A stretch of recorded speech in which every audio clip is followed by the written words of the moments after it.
اس video کو subscribe کرنا نہ بھولیں اور لائک اینڈ شیئر بھی ضرور کر دیں اینڈ ویڈیو کو پوری دیکھیں، مہربانی ہوگی۔ الحمدللہ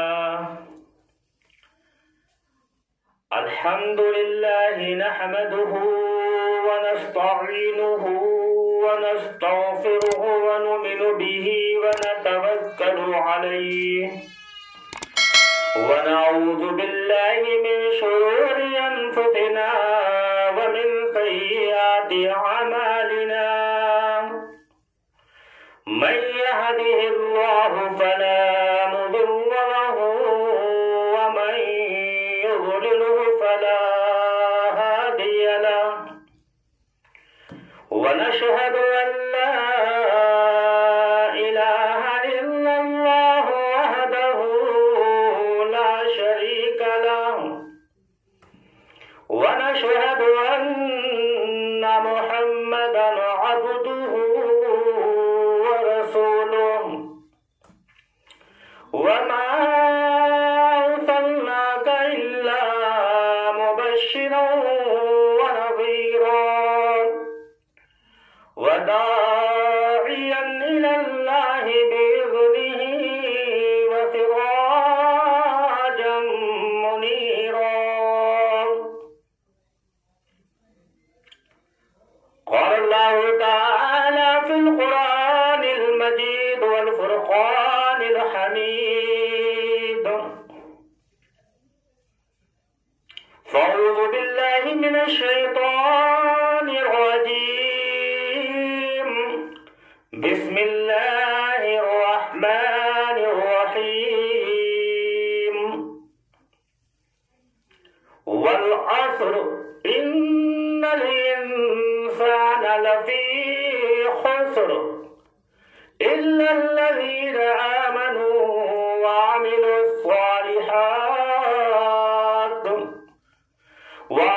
الصالحات وتواصوا بالحق وتواصوا بالصبر صدق الله ورسوله النبي الكريم ونحن على ذلك لمن الشاهدين والشاكرين والحمد لله رب العالمين صلاة وسلاما على رسول الله صلی اللہ علیہ وسلم۔ حضرات گرامی، معزز حضرات اور خواتین،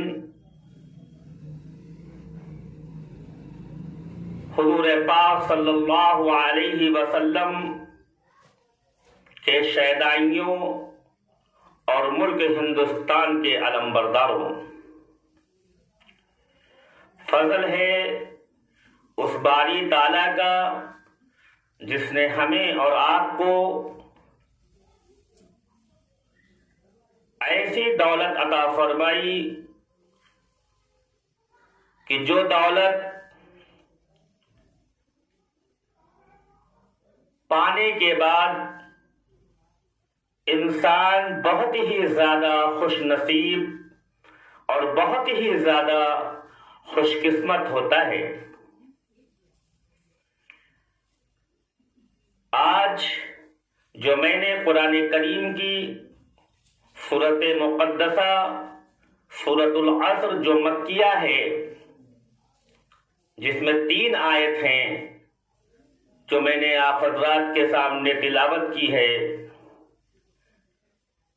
یہ ایک ایسی صورت ہے جو قرآن کریم کی چھوٹی صورت ہے، لیکن قدر و قیمت کے لحاظ سے، فضیلت کے لحاظ سے، اہمیت کے لحاظ سے بہت ہی زیادہ اپنے اندر خوبیاں لیے ہوئے ہیں۔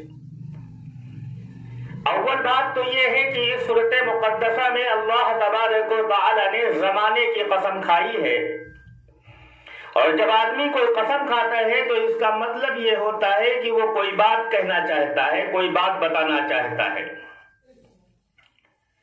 کوئی ایسی بات کہنا چاہتا ہے جو بہت ہی زیادہ معتبر ہے، کوئی ایسی بات کہنا چاہتا ہے جو بہت ہی زیادہ اہمیت کی حامل ہے۔ اللہ رب العزت نے قسم کھایا زمانے کی، فرمایا والعصر، قسم ہے زمانے کی، ان الانسان لفی خسر، کی انسان بڑے گھاٹے اور خسارے میں ہے۔ انسان کی عمر گزرتی چلی جاتی ہے تو انسان کی عمر جب ختم ہونے لگتی ہے اور ختم ہوتی رہتی ہے تو آخرکار ایک دن اس کو مر جانا ہوتا ہے۔ کتنا بڑا گھاٹا ہے، کتنا بڑا خسارہ ہے۔ اس کے ہاتھ کمزور ہوتے ہیں، جسم کمزور ہوتا ہے، آنکھ کمزور ہوتی ہے، کان کمزور ہوتے ہیں، دماغ کمزور ہوتا ہے، جسمانی اعتبار سے وہ کمزور ہوتا چلا جا رہا ہے، پتہ یہ چلا کہ وہ گھاٹے اور خسارے کی طرف جا رہا ہے۔ لیکن اللہ رب العزت نے فرمایا کہ کوئی گھاٹا خسارہ نہیں ہے چار لوگوں کے لیے۔ چار قسم کے لوگ ایسے ہیں کہ جن کے لیے کوئی گھاٹا خسارہ نہیں ہے، اور فرمایا اللہ رب العزت نے الا الذین آمنوا، مگر وہ لوگ جو ایمان لائے، وہ لوگ جو ایمان لائے وہ بھی گھاٹے اور خسارے میں نہیں ہیں۔ وعملوا الصالحات، اور جن حضرات نے اعمال صالحات کیا وہ حضرات بھی گھاٹے اور خسارے میں نہیں ہیں۔ آگے فرمایا تیسرے نمبر پر، پہلے نمبر والے جو ایمان لائے، دوسرے نمبر والے اعمال صالحات کرنے والے، اور تیسرے نمبر والے وہ لوگ ہیں جنہوں نے حق کی تلقین کیا، یعنی لوگوں کو حق کی فرمائش کیا، خود بھی حق پر قائم رہے، دوسروں کو بھی حق کی فرمائش کرتے رہے، وہ لوگ بھی گھاٹے خسارے میں نہیں ہیں۔ اور چوتھے نمبر پر وہ لوگ جنہوں نے صبر کیا بھی اور صبر کی تلقین کیا، صبر کی فرمائش کیا۔ یہ چار قسم کے لوگ میرے محترم دوستوں اور بزرگوں، سارا مسئلہ تو ایمان پر ہے۔ اگر ایمان ہے تو سب کچھ ٹھیک ہے، ایمان نہیں ہے تو سب بیکار ہے۔ چاہے جتنا اچھا کام آپ دنیا میں کر لے، آخرت میں اس کے لیے کوئی جزا آپ کو نہیں ملنی ہے۔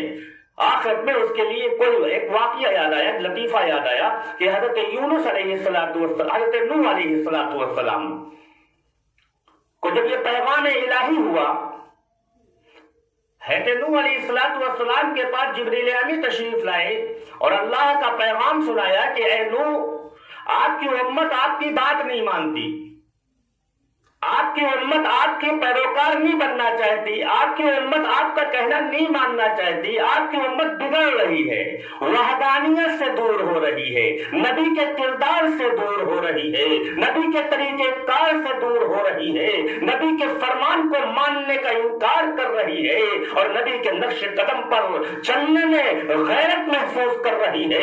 اے نبی، اے نوح، اب ہم تمہاری قوم کو غرق کر دیں گے اور ایسا عذاب نازل کریں گے، ایسا عذاب نازل کریں گے کہ جس عذاب سے تمہارے نافرمان اور میرے باغی وہ بچ نہیں سکتے ہیں۔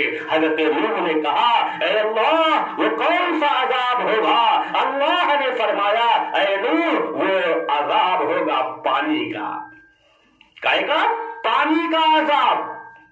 تو بول کے پانی کا عذاب آئے گا، لہذا نوح تم ایک کشتی بناؤ، ایک کشتی بناؤ اور اس کشتی میں ہر ایک چیز کا جوڑا بٹھا لو۔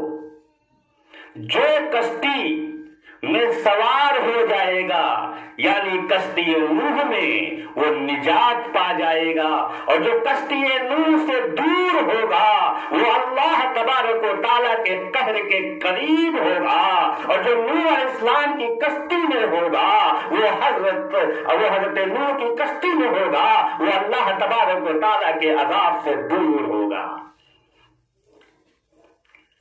اللہ کے پیغمبر حضرت نوح علیہ السلام اللہ تبارک و تعالیٰ کے حکم سے کشتی بنانا شروع کیا اور کشتی پوری مکمل ہو گئی۔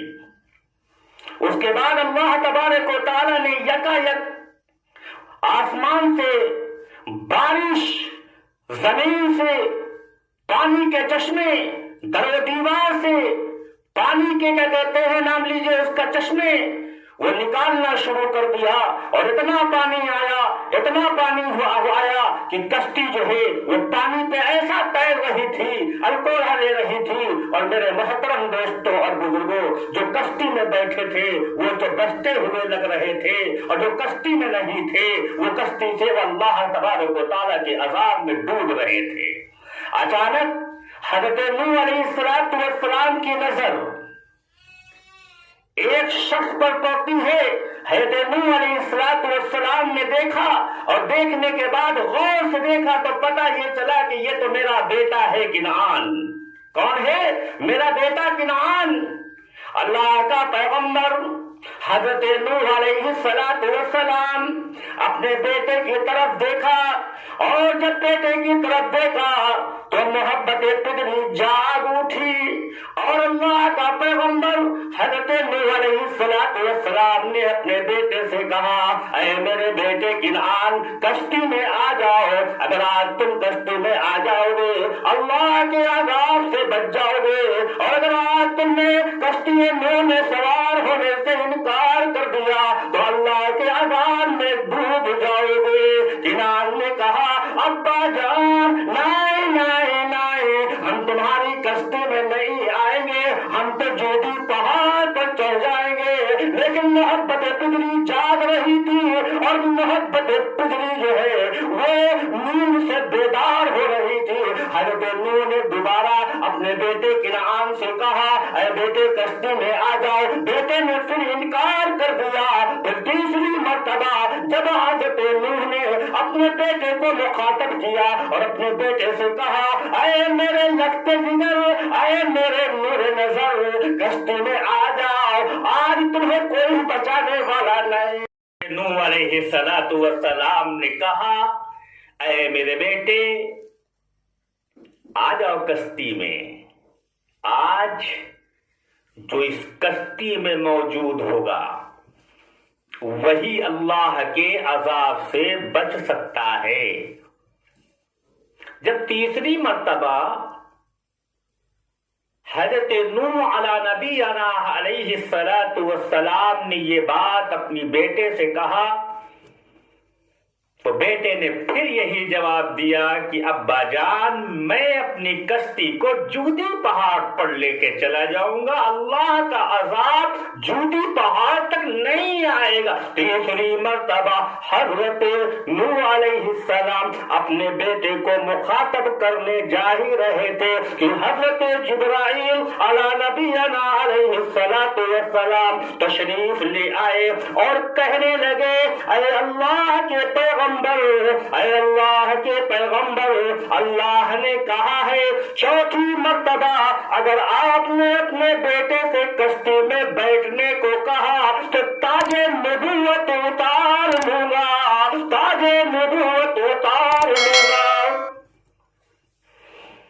یہ بات حضرت نوح علیہ السلام نے جب جبرائیل کی زبان سے سنا تو حضرت نوح علیہ السلام خاموش اپنی کشتی میں بیٹھ جاتے ہیں۔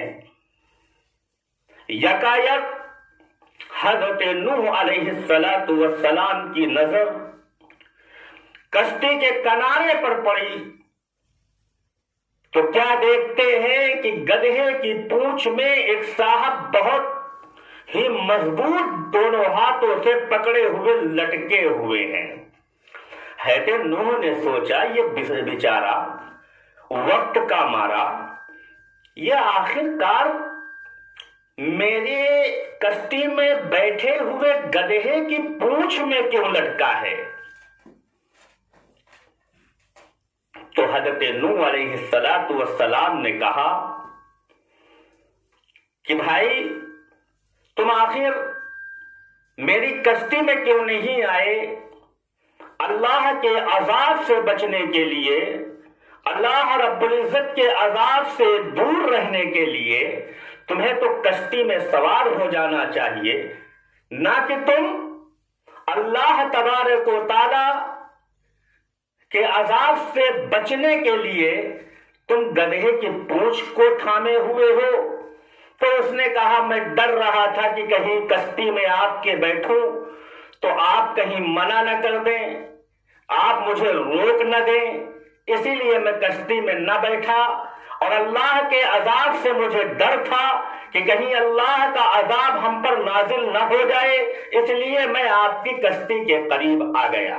حضرت نوح نے کہا کہ کیوں تم ڈر رہے تھے جب سارے لوگوں کو میں نے کہا کہ جس کا دل چاہے وہ آ جاوے اور وہ کشتی میں سوار ہو جائے تو اس میں ڈرنے کی کیا بات ہے؟ تو اس نے کہا بات یہ ہے کہ میں ابلیس ہوں، میرا نام ابلیس ہے، شیطان ہے، اور میں اللہ کا باغی ہوں۔ اللہ تبارک و تعالیٰ کی نافرمانی کی تھی، اللہ کا حکم ہوا تھا۔